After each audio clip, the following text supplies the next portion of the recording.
우리 정부가 일본의 강제징용 역사 왜곡에 대응해 군함도의 세계유산 지정 취소를 추진하기로 했습니다. 국회에서도 이런 결의안이 준비되고 있습니다. 황대웅 기자입니다. ここの出来事を記憶する朝鮮人たちを 영화와 소설로도 잘 알려진 군함도. 일제강점기 당시 강제징용된 조선인들이 끌려갔던 섬입니다. 지금은 관광지로 쓰이고 있는데 일본의 근대화를 자랑하는 내용만 전시돼 있을 뿐 강제 노역에 대한 역사는 찾아볼 수 없습니다.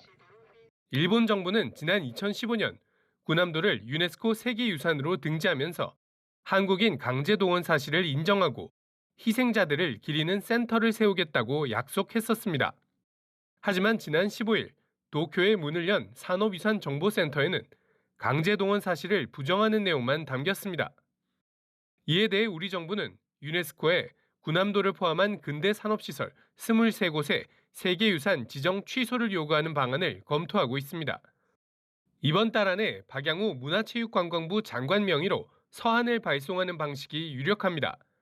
박 장관은 지난 18일 국회 문체위 소속 여당 의원들과의 간담회에서 이런 취지로 답변한 것으로 전해졌습니다.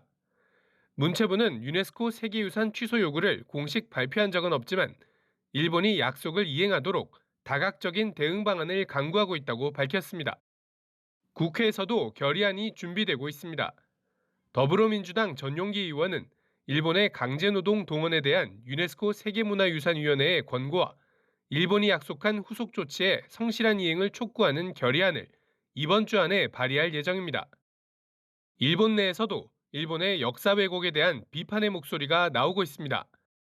일본의 강제징용 역사를 전시하고 있는 오카마사루 평화자료관의 부이사장인 신카이 도모이로 사무국장은 칼럼을 통해 일본 정부는 역사를 마주하기는커녕 왜곡과 은폐로 일관해왔다며 이번 센터 설립이 국제회의에서 한 약속을 짓밟는 행위라고 비판했습니다.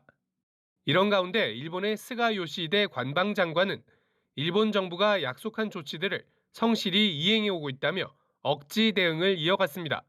EBS 뉴스 황대훈입니다.